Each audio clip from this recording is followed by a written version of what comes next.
I and my husband have been married for 5 years, and I kicked my sister out of our house during a family dinner after she made insensitive comments about our finances and my husband's health.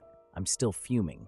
Some background. My husband inherited his parents' letterpress printing business 2 years ago after they died in a car accident. The shop has struggled financially for years. He wants to preserve his parents' craft. He also has ankylosing spondylitis, which affects his spine and mobility. Some days he cannot get out of bed. He never complains. People assume we have money because we own a business and live in his parents' family home, but we do not.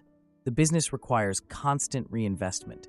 We work 60 to 70 hours a week and sometimes still struggle. The equipment breaks and repairs cost a fortune.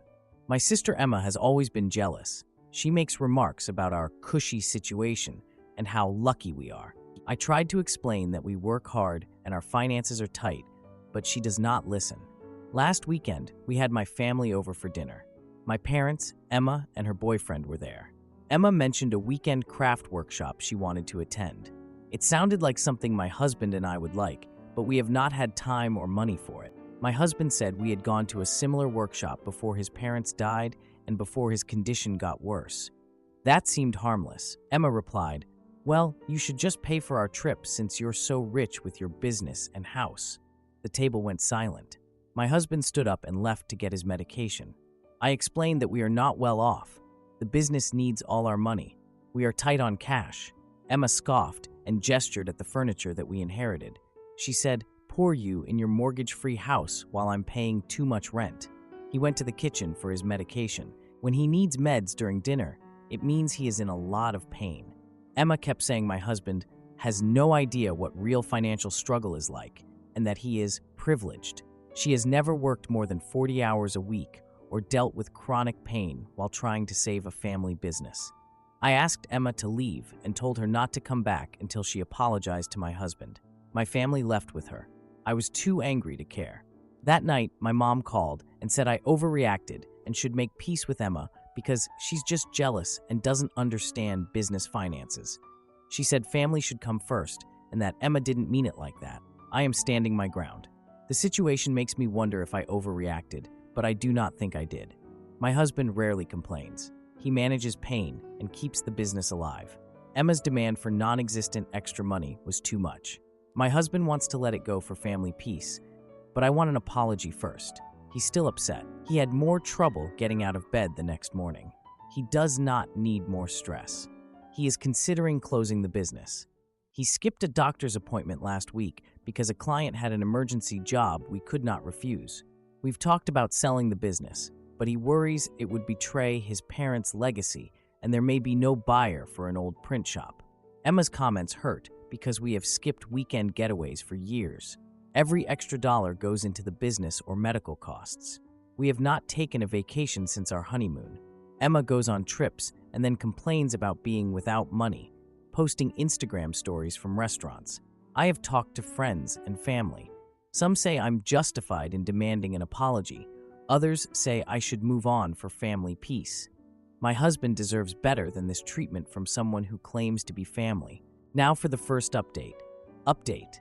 I did not expect my post about kicking my sister out of our family dinner to get this much attention. Thank you all for the support and advice. It means a lot right now. It's been about 2 weeks since that family dinner incident, and things have not improved. Addressing common questions from the comments. 1. My husband and I have been married for 5 years.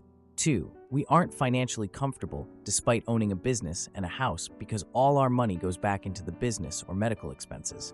3. My husband's condition, ankylosing spondylitis, is a diagnosed chronic illness that causes him significant pain, not just back pain.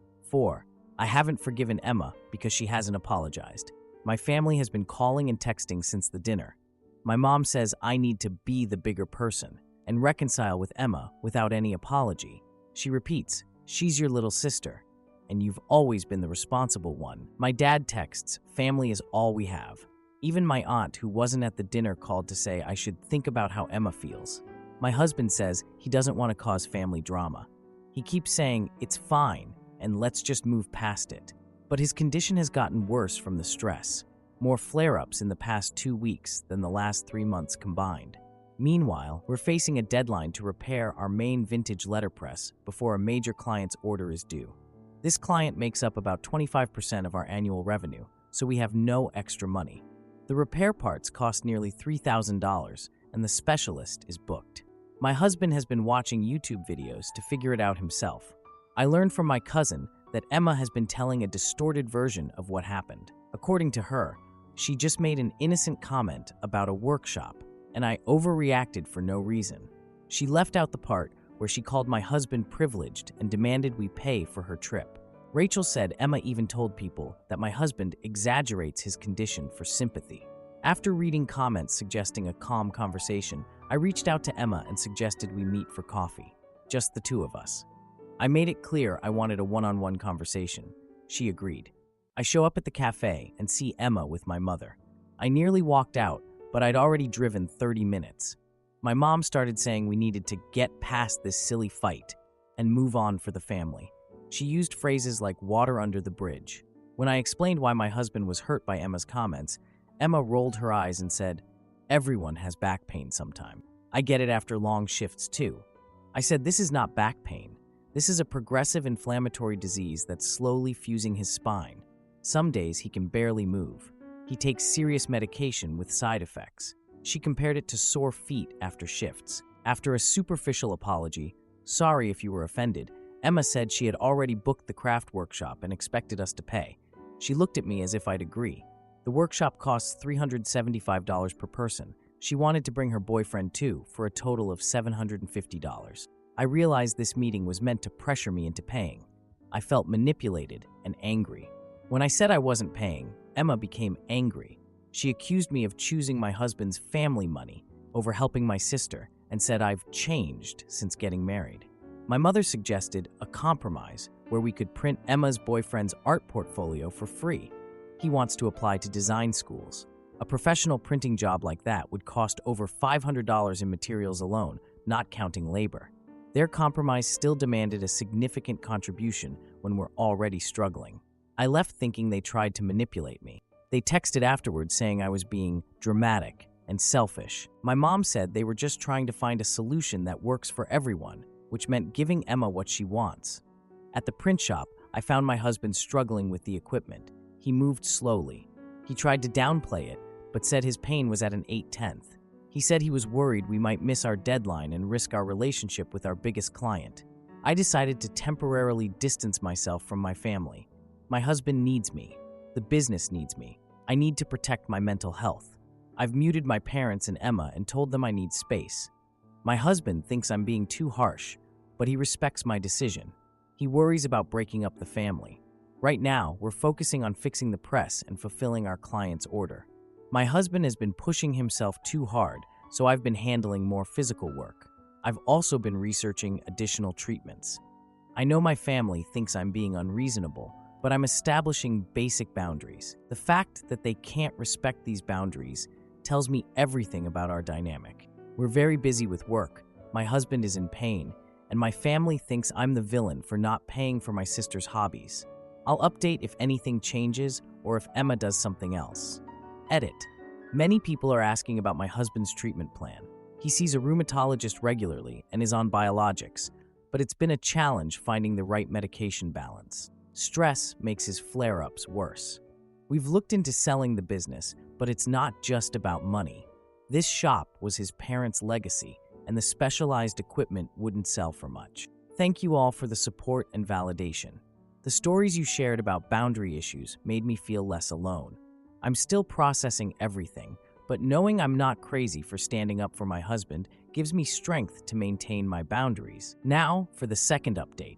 Update 2. So it's been a month since all this drama started with my sister Emma, and I thought things were calming down. Silly me for being optimistic. First of all, thank you to everyone who commented on my last post. You really helped me feel less crazy about setting boundaries with my family. It's been about 2 weeks since I decided to distance myself from my family after that manipulative coffee meetup. The good news is we managed to fix our letterpress machine, mostly thanks to my husband studying YouTube tutorials for days. The bad news is we're still behind on production for our big client's order, because my husband's condition has gotten significantly worse from all the stress. For those wondering, yes, I've tried explaining my husband's condition to my family multiple times over the years, even sending articles about ankylosing spondylitis, but they still act like he's just being dramatic about normal back pain. I've been maintaining minimal contact with my family, just basic responses to texts from my mom asking if I'm over being mad yet. I'm not. My husband keeps saying I should reconcile because family is important, but I can see how much pain he's in. He's been taking extra medication just to get through each day at the shop, which worries me because his doctor warned against pushing himself during flare-ups. The annual craft fair is coming up in 3 weeks, our biggest revenue event. We usually make about 30% of our yearly income from orders placed during and right after this event. We've been trying to prepare samples and portfolio pieces to showcase our traditional letterpress techniques while finishing backlogged orders. Yesterday, my cousin Rachel called to say Emma has been telling people she's going to be a creative consultant for our business. I thought she was exaggerating until Rachel showed me Emma's Instagram story. Excited to help modernize my brother-in-law's outdated print shop. Sometimes family businesses need fresh eyes to survive in the digital age. The audacity of this woman, I swear. I didn't tell my husband because he already had enough to worry about. He's been having more trouble sleeping because of the pain, and I often find him doing stretches at 3 a.m. He refuses to take sick days because the business can't afford it right now, which is unfortunately true. This morning, we were at the shop early trying to catch up when the bell above the door rang. Emma strode in with her boyfriend. My husband was in the back organizing type blocks and didn't notice them right away. Emma announced that she was here to help modernize our approach for the craft fair. My husband came out from the back, moving stiffly. It was clearly a bad pain day. Before we could respond, her boyfriend started taking photos of our vintage equipment and finished pieces with his phone. My husband explained that our traditional methods are central to our brand identity. It's called heritage letterpress because clients want authentic, handcrafted prints. Emma rolled her eyes and said we were stuck in the past, while her boyfriend kept snapping photos. These designs could easily be replicated digitally for a fraction of the cost, he said, zooming in on a custom wedding invitation. I could set you up with templates that look almost identical. I pointed out that clients choose us because our prints aren't digital replicas. Emma cut me off, saying she was just trying to help us join the 21st century before you go out of business. She said this with a fake, concerned expression. My husband, always the peacemaker, tried to demonstrate why the craft is different. He pulled out one of our signature pieces, an embossed business card. As he explained the process, I noticed him wincing. He was in pain, but trying to hide it. Emma wasn't listening. She interrupted to say her boyfriend could streamline everything with his graphic design skills. She told my husband he was too stubborn and that his pride in outdated methods was why we were struggling financially. Just to be clear, yes, we're struggling financially because of rising supply costs, medical expenses, and the decline in print media, not because we refuse to go digital. If we switched to digital printing, we'd be competing with hundreds of other shops instead of occupying our niche. The situation reached a breaking point when my husband was showing them how we set type. He held a tray of metal type when a pain spasm hit. The tray slipped from his grip and the pieces fell to the floor. Emma stepped back. My husband dropped to his knees to pick up the type. I joined him and told Emma and her boyfriend they should leave. Instead of offering to help clean up, Emma sighed. She said, "This is exactly what I'm talking about. Digital files don't spill all over the floor." Then she and her boyfriend left, still taking photos on the way out. It took us almost 3 hours to sort and reorganize all the type pieces. My husband apologized repeatedly. He had to take extra pain medication just to finish the day. We stayed at the shop until almost midnight, trying to catch up on the work we lost during this visit. When we got home, I was scrolling through Instagram while my husband took a shower to help with his pain. Then I saw that Emma's boyfriend had posted photos of our equipment, our designs, and video clips of my husband demonstrating our techniques. The caption read, "Getting inspiration from traditional methods to create more accessible, modern alternatives." Stay tuned for announcements. Print revolution, old meets new. I showed my husband. He was quiet. Our specialized techniques distinguish our work We've spent years perfecting these methods, and now he was broadcasting our trade secrets. My husband sat on the edge of the bed and looked defeated. That's our livelihood, he said. It was the first time he seemed so open since his parents' accident. I messaged Emma demanding they take down the posts immediately, explaining these are proprietary techniques. She responded, "Don't be so dramatic.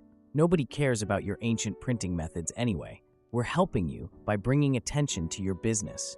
You should be thanking us." I took screenshots in case we need them later. We're now trying to prepare for the craft fair while dealing with this threat to our business model. My husband is suffering, but refuses to slow down because he's worried about our finances. And my family still thinks I'm the unreasonable one. I'm at a loss for what to do next. Part of me wants to cut off my family, but another part worries about how that would affect my husband, who already lost his parents and values family so much.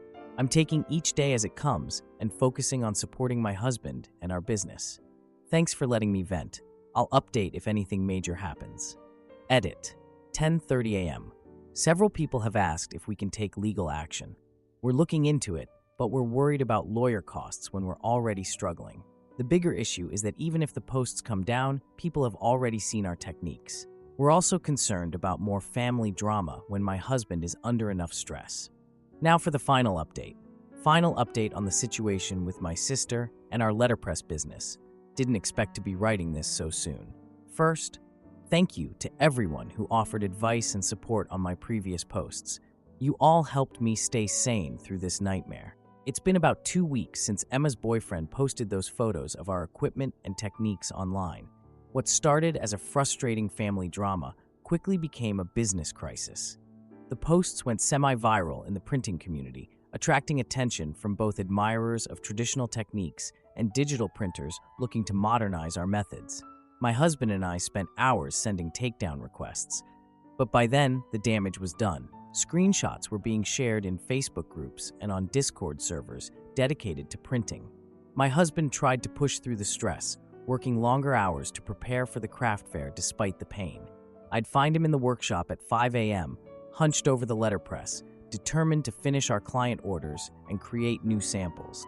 He kept saying, "We just need to make it through the fair." 3 days after those photos went online, I walked into the workshop to find my husband on the floor. He couldn't stand up. His back had seized, and he could barely move without crying out. I told him he needed to rest. We called his doctor, who said this flare-up was exactly what he'd warned would happen if my husband kept pushing himself. My husband had to stay home for a full week. He spent most of it lying flat on the hardwood floor while taking muscle relaxants and pain medication that left him groggy and depressed. Seeing him like that made me furious at Emma and her boyfriend. With no other options, we had to hire temporary help at $30 an hour. Our already tight finances stretched even thinner. We had to dip into our emergency fund just to make it work. Meanwhile, my parents kept calling to say I shouldn't make such a fuss about the photos since any publicity is good publicity. They suggested we should be grateful Emma was taking an interest in the family business. When I explained how the business was suffering, they dismissed it as me being dramatic. My mother said, "Well, maybe your husband should consider changing with the times if his condition makes traditional printing too difficult for him." The craft fair was approaching fast. My husband insisted on going despite barely being able to walk without his cane. I tried to convince him we could skip it this year, but he reminded me that we typically make 30% of our yearly income from orders placed during and after this event. Skipping wasn't an option if we wanted to keep the lights on. The day before the fair, my husband practiced standing for longer periods, determined not to show weakness. He was still moving slowly, but the medication had taken the edge off enough for him to function. We loaded up our vehicle with our samples, order forms, and a folding chair. Setup day arrived. We got to the convention center early to arrange our booth, carefully displaying our handcrafted wedding invitations, business cards, and art prints. My husband had created a demonstration board showing the step-by-step letterpress process, complete with samples at each stage. I felt a surge of pride seeing our work displayed. Heritage Letterpress might be struggling, but our craftsmanship was clear. Directly across from our booth, Emma and her boyfriend were setting up their own table. They were hanging a banner that read, "Modern Heritage Printing, Traditional Designs for the Digital Age. Their table was covered with prints that looked like digital reproductions of my husband's letterpress designs, with price tags about 40% lower than ours. I immediately went over to confront them, keeping my voice low to avoid causing a scene. Emma smiled and explained they were helping expand the family business by offering more accessible options for customers who couldn't afford traditional letterpress. Her boyfriend added that they were doing us a favor by extending our brand reach and attracting younger customers. My husband arrived, moving slowly with his cane. Emma turned to the vendor next to them and said, "That's my brother-in-law. He refuses to evolve with the times despite his limitations. It's sad, really." I was ready to lose it completely when the craft fair organizer approached, concerned about the tension between our booths. She introduced herself as Patricia and asked what was going on. Before I could explain, Emma's boyfriend jumped in, showing Patricia their digital portfolio that included exact replicas of my husband's original designs, down to the distinctive flourishes he'd developed over years of practice. Patricia frowned and asked to see our booth. My husband led her over, where she examined our letterpress pieces. She ran her fingers over the impressions in the paper. She looked between the two booths several times, her expression growing more troubled. "These appear to be the same designs," she said, holding up one of our wedding invitations next to their digital copy. My husband nodded and quietly explained that these were his original designs, created through a process he'd refined over many years. Patricia excused herself, saying she needed to consult with someone. She returned 15 minutes later with an older gentleman she introduced as Maurice, the craft fair's master printer, and a judge for the exhibition entries. Maurice examined both displays and recognized the issue immediately. He'd been in the printing business for over 40 years and could tell which was authentic. Maurice questioned Emma's boyfriend about their printing process and design origins. The boyfriend stumbled through explanations, eventually admitting they had drawn inspiration from existing designs. When Maurice asked specifically about certain distinctive elements that my husband had created, the boyfriend couldn't explain the artistic choices behind them. Things moved quickly after that. The craft fair committee held an emergency meeting and decided to disqualify Emma and her boyfriend from the competition for unauthorized reproduction of another artisan's work. They were allowed to keep their booth, but had to remove any designs that replicated ours and post a notice clarifying they were not affiliated with Heritage Letterpress. Maurice was impressed with my husband's techniques and featured our booth in his walking tour of the fair, bringing groups of attendees by to see real letterpress craftsmanship in action. My husband, despite his pain, demonstrated the process for small groups throughout the day, sitting on his chair between demonstrations. By the end of the weekend, we'd booked more orders than ever before, with people specifically requesting the real thing, not a digital copy. Several local businesses placed substantial orders, and 2 wedding planners asked about ongoing partnerships. Maurice even offered my husband a teaching position for a weekend workshop series. As for Emma and her boyfriend, their modified booth attracted little attention. I overheard several visitors asking them pointed questions about their printing methods, clearly comparing their work unfavorably to ours. My parents, who showed up on the second day, finally seemed to understand the difference between authentic craftsmanship and digital reproduction. My father actually apologized to my husband. We're still figuring out our next steps. My husband has agreed to hire a part-time assistant to handle the physical aspects of printing during his bad days. The revenue from the fair makes this financially possible now. We're also exploring legal options regarding the stolen designs, though our focus is on recovery and moving forward. Emma hasn't spoken to me since the fair. My mother says she's processing things in her own way. I'm not in a rush to reconcile. Some boundaries need to stay firmly in place. Edit. So many people have asked about my husband's condition. He's doing better now that we've adjusted the workflow at the shop. The new assistant is working out great. We're booked solid with orders for the next 3 months, which is both exciting and overwhelming. Also, we've officially trademarked our most distinctive designs. After everything that's happened with my sister and our family business, I think I've finally found my voice when it comes to setting boundaries. Some relationships can be mended, but others need to be completely restructured, and I'm okay with that now. Thank you all for witnessing this journey and providing guidance along the way.